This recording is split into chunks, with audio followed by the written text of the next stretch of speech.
राधे राधे। स्वागत है आपका अपने चैनल कृष्ण सेवक में। कैसे हैं आप सभी? आई होप आप सब ठीक ही होंगे। Krishna always bless you. आज हम इस वीडियो में बात करेंगे पाप मोचनी एकादशी के बारे में। चैत्र मास के कृष्ण पक्ष की एकादशी को पाप मोचनी एकादशी के नाम से जाना जाता है। पाप मोचनी का अर्थ होता है पापों को नष्ट करने वाली। वर्ष 2023 में पाप मोचनी एकादशी का व्रत 18 मार्च शनिवार को रखा जाएगा। पाप मोचनी एकादशी के दिन व्रत रखने और इसकी कथा सुनने मात्र से व्यक्ति को सभी पापों से मुक्ति मिल जाती है और जीवन में आ रहे उतार चढ़ाव से भी छुटकारा मिलता है। जब द्वापर युग में एक बार युधिष्ठिर ने श्री कृष्ण से पूछा, हे भगवान, आप चैत्र कृष्ण पक्ष की एकादशी का महत्व बताने की कृपा करें। हे मधुसूदन, इस एकादशी का नाम क्या है? इसमें किस देवता का पूजन किया जाता है तथा इस व्रत का विधान क्या है? तब भगवान श्री कृष्ण बोले, राजेंद्र सुनो, इस विषय में एक पापनाशक उपाख्यान सुनाऊंगा जिसे चक्रवर्ती राजा मांधाता के पूछने पर महर्षि लोमेश ने कहा था। राजा मांधाता बोले, भगवान, मैं लोगों के हित की इच्छा से यह सुनना चाहता हूँ कि मनुष्य का पाप मोचन किस प्रकार संभव है। कृपा करके कोई ऐसा सरल उपाय बताइए जिससे सहज ही पापों से छुटकारा मिल जाए। तब लोमेश ऋषि बोले, हे राजन, पूर्व काल की बात है। चैत्र रथ नाम का एक रमणीय वन था। वहाँ सदैव वसंत का मौसम रहता था। विभिन्न प्रकार के पुष्प खिले रहते थे। उसी वन में देवराज इंद्र अन्य देवताओं के साथ क्रीड़ा किया करते थे। गंधर्वों की कन्याएं अपने किन्नरों के साथ विहार करती थी। उसी वन में भगवान शिव के परम भक्त मेधावी मुनि ब्रह्मचर्य का पालन करते हुए तपस्या में लीन थे। एक दिन मंजुघोषा नाम की एक अप्सरा ने उनको मोहित करके उनकी निकटता का लाभ उठाने की चेष्टा की। वह मेधावी मुनि के भय से उनके आश्रम से एक कोस दूर ही ठहर गई और मधुर वीणा बजाती हुई गायन करने लगी। मेधावी मुनि घूमते घूमते उस ओर जा निकले और उस सुंदर अप्सरा को इस प्रकार गायन करते हुए देख कामदेव से परास्त होकर मोह के वशीभूत हो गए। मुनि की ऐसी अवस्था देखकर मंजुघोषा उनके समीप आ गई और अपनी वीणा को नीचे रखकर उनसे आलिंगन करने लगी। मेधावी मुनि भी उनके साथ रमण करने लगे। कामवश रमण करते हुए उन्हें दिन और रात की सुध नहीं रही। महर्षि मेधावी मंजुघोषा के सौंदर्य पर मोहित होकर भगवान शिव का रहस्य भूल गए और रमण करते हुए उन्हें बहुत दिन बीत गए।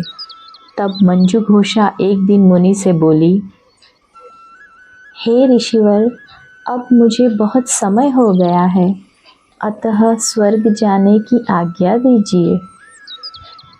अप्सरा की बात सुनकर ऋषि ने कहा, हे मोहिनी, संध्या को तो आई हो, प्रातः काल होने पर चली जाना। ऋषि के ऐसे वचनों को सुनकर अप्सरा उनके साथ रमण करने लगी। इसी प्रकार दोनों ने साथ साथ बहुत समय बिताया।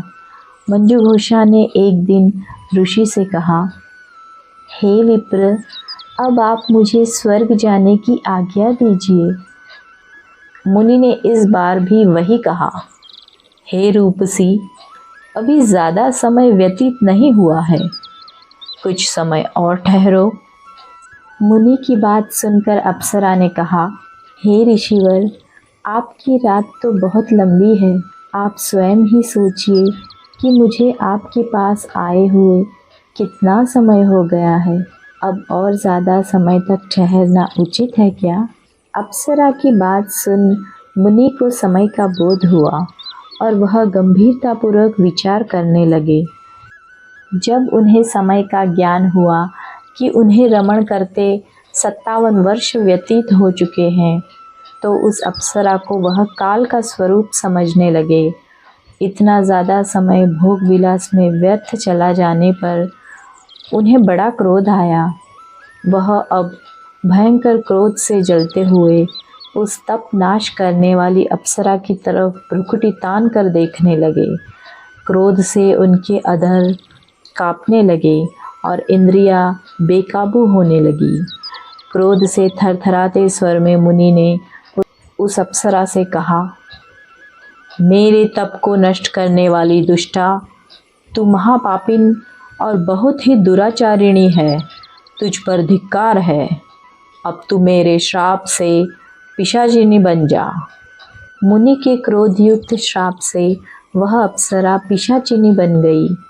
यह देख वह व्यथित होकर बोली, हे ऋषिवर, अब मुझ पर क्रोध त्याग कर प्रसन्न होइए और कृपा करके बताइए कि इस शाप का निवारण किस प्रकार होगा।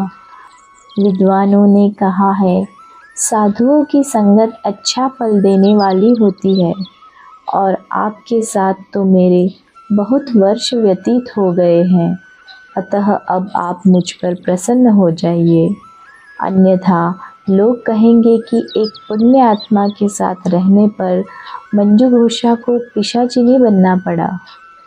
मंजू घोषा की बात सुनकर मुनि को अपने क्रोध पर अत्यंत ग्लानि हुई, साथ ही अपनी अपकीर्ति का भी भय हुआ। अतः पिशाचिनी बनी मंजू घोषा से मुनि ने कहा, तूने मेरा बड़ा बुरा किया है, किंतु फिर भी मैं तुझे इस श्राप से मुक्ति का उपाय बतलाता हूँ। चैत्र मास की कृष्ण पक्ष की जो एकादशी है उसका नाम पाप मोचनी है।